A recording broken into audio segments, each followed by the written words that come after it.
Hello there. This is just going to be a brief video. Last night I finally had the opportunity to see Batman v Superman Dawn of Justice. And yeah, I've been waiting this movie patiently for 3 years now. Been really hyped up about it because I am a Batman fanboy and a DC fanboy in general. Maybe not so much the comic books, which is kind of weird. But I grew up with the Batman films, especially the Tim Burton, Michael Keaton films. And I've played all the video games, watched all the animated movies, you know, stuff like that. So this was like one of my most anticipated movies ever.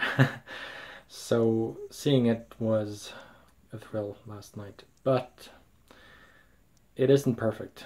I'd say this is a good movie, but it's not a great one. There are a lot of small flaws to the movie that kind of stack up, and you know, they detract from the overall experience, which is kind of sad because you know, you want it to be a great movie, you want it to be a really fantastic movie, but it's just not. It is good though, it is well worth seeing, but there are a lot of small flaws that are kind of irksome and annoying, and they take away from the experience as a whole. But I'm going to link you to my written review in the description below so you can read that as well. Negative things. Jesse Eisenberg as Lex Luthor. Like, what the fuck is he trying to do in this role? I have no idea what's going on. He's doing this coquettish, arrogant, sort of dainty, I don't know, bratish, weird, OCD, twitchy. Like, he walks around eating candy and it's like, you're like, what? What are you doing? What the hell is going on? So that was a big no-no for me. He just doesn't work in the role.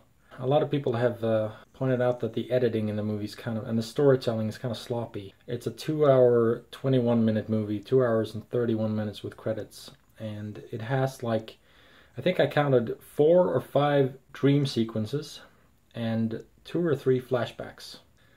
So instead of telling a whole cohesive narrative and having a flow and a focus, the movie kind of keeps shifting perspectives, and it introduces little plot points, and then they kind of pull them out underneath you. It's like, oh, here's a little plot twist, oh, it's gone. Here's another little plot twist, oh, it's gone. And it doesn't have as many characters as I was afraid of. It's not overloaded with characters, so that's not a big problem.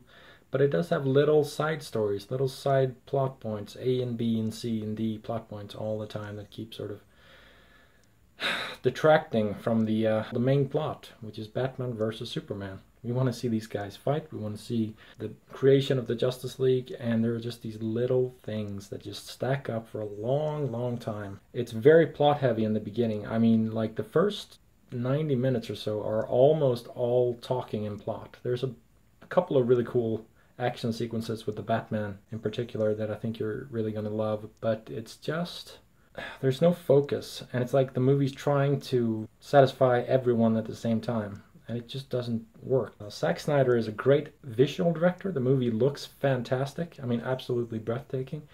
The opening sequence is just astounding. I mean, it's typical Zack Snyder, but it's just gorgeous. It's familiar, but it's sort of the Zack Snyder version of something we've seen before. You'll see what I mean when you see the movie. But he can handle action, he can handle visuals, and it does have good action sequences, but it's just unbalanced. And he's trying to do a really good dramatic movie, and he just doesn't have the chops. It's both in the writing and the editing and the direction, I think. It's good.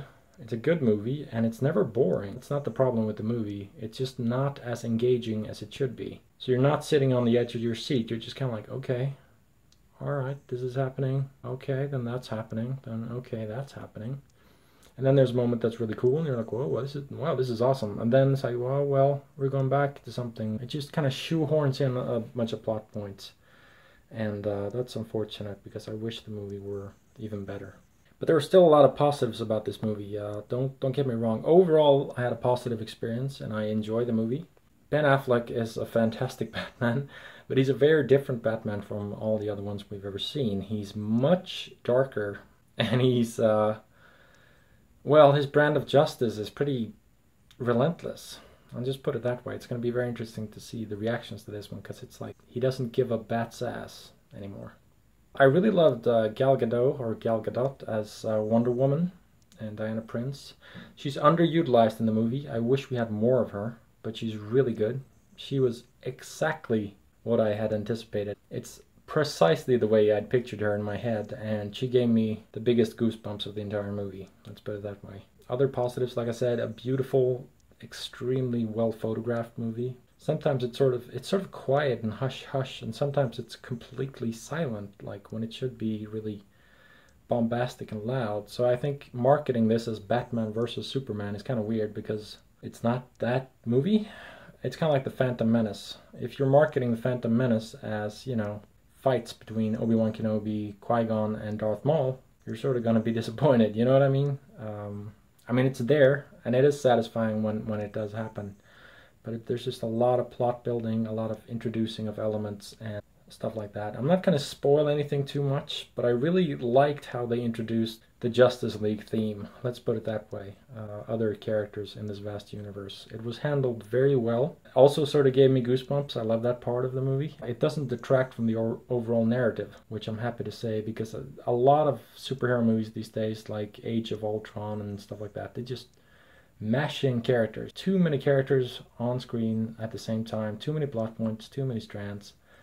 So the problem with this is that it's weird. It's tonally odd. It's sort of how it's pieced together is sort of the problem with the movie. It's a good movie, but it's like handled very strangely. So it kind of becomes a little jumbled, a little bit anticlimactic at times. But it does build to a very action-packed and explosive finale. And it does take some risks too, which is very cool to see.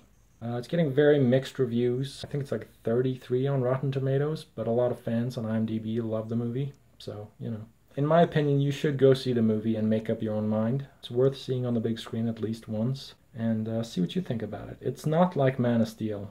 I love Man of Steel, but it's not like that movie. It's not a big action spectacle from start to finish. It's almost, well, not quite, but it's almost the opposite. It's like they've taken a step in the opposite direction. They're trying to do a much more plot-heavy, serious, dialogue-driven film, but it just doesn't work perfectly, and I wish it did.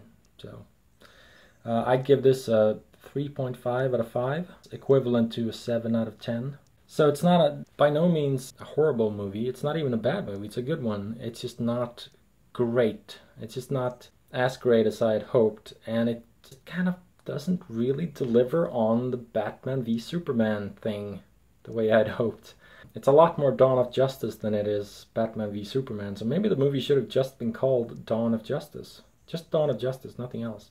And that would have made a lot more sense. But I will say two things right now. I'm really looking forward to the Wonder Woman movie, the standalone Wonder Woman movie. I think that's going to be awesome. There were no negatives about Wonder Woman. The only thing is there weren't enough positives. I just want more scenes of her. I just want more scenes with Diana Prince. I want to see her acting chops. I want to see her, you know, in more situations. I'm also really looking forward to the R-rated Blu-ray cut, which is going to be like 3 hours long. Because I really want to know, did they cut out a lot of plot elements? Is that going to make the movie more cohesive? Is it going to make the movie like, you know, like Kingdom of Heaven, where the director's cut was far superior to the theatrical one?